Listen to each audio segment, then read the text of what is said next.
हम समझते हैं कि ये चीज़ उसको सुन्नतों की पाबंदी करने वाला बनाएगी, हालांकि हम उसको दीन से दूर कर रहे हैं। अच्छी तरबियत के लिए कानों का इस्तेमाल ज़बान के इस्तेमाल से ज़्यादा करना पड़ता है।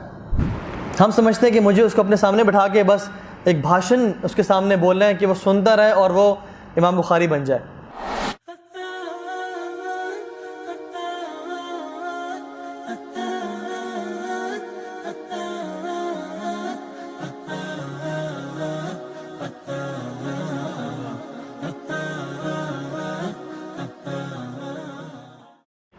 अच्छा, मैं एक सेंटेंस बोलता हूं, उसको आपने कंप्लीट करना है।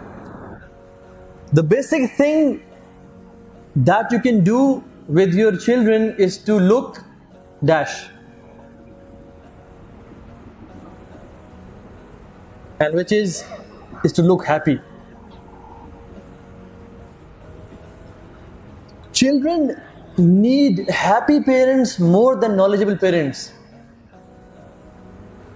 Children need happy parents more than qualified degree holders. Abdullah bin Haris रज़ियल्लाहु ताला अन्हु सहाबी हैं, कहते हैं कि मैंने अल्लाह के नबी से ज़्यादा मुस्कुराता हुआ किसी को देखा ही नहीं।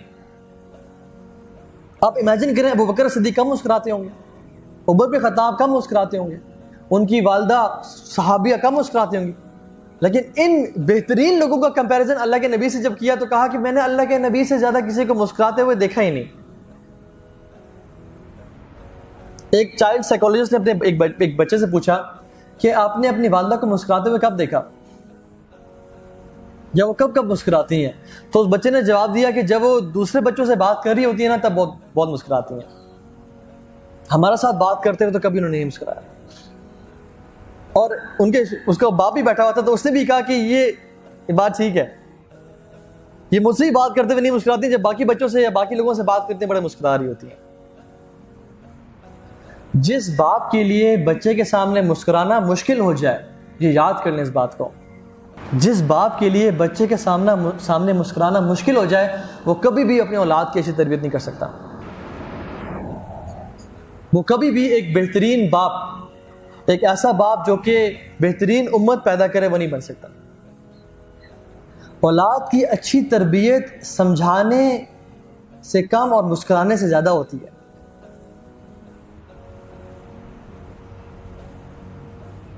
अच्छी तरबियत के लिए कानों का इस्तेमाल ज़बान के इस्तेमाल से ज़्यादा करना पड़ता है। हम समझते हैं कि अच्छी तरबियत के लिए मुझे उसको बिठा के घंटे 2 घंटे का लेक्चर देना है।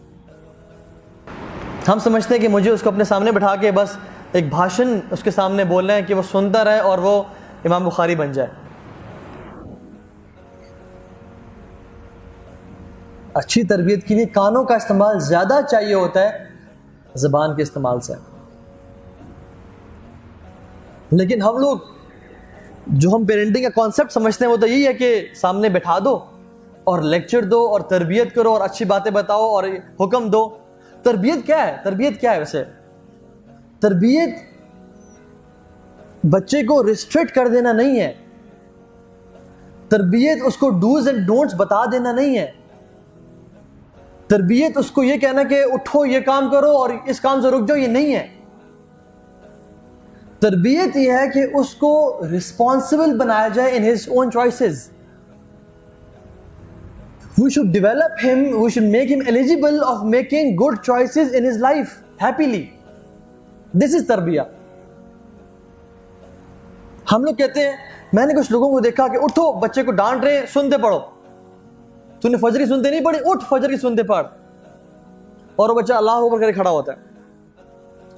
मैं ऐसे बच्चे को देख रहा था और मैं सोच रहा था कि ये नमाज में क्या सोच रहा होगा, इसकी नमाज में क्या खुशी होगा, क्या ये नमाज से मोहब्बत कर रहा है और अल्लाह के सामने खड़े होने की लज्जत को महसूस कर रहा है, या ये जो जिसने कहा ये उसके बारे में सोचा कि कितना मैंने फर्ज तो पढ़ लिया था ना। और वो बच्चा भी ना मतलब बाले छोटा बच्चा। हम समझते हैं कि ये चीज़ उसको सुन्नतों की पाबंदी करने वाला बनाएगी, हालांकि हम उसको दीन से दूर कर रहे हैं। इसका मतलब ये हरगिज़ नहीं है कि हम उससे अच्छी बात की नसीहत ना करें, उसमें आता हूँ, लेकिन 90% of listening is required and 10% of speaking is required.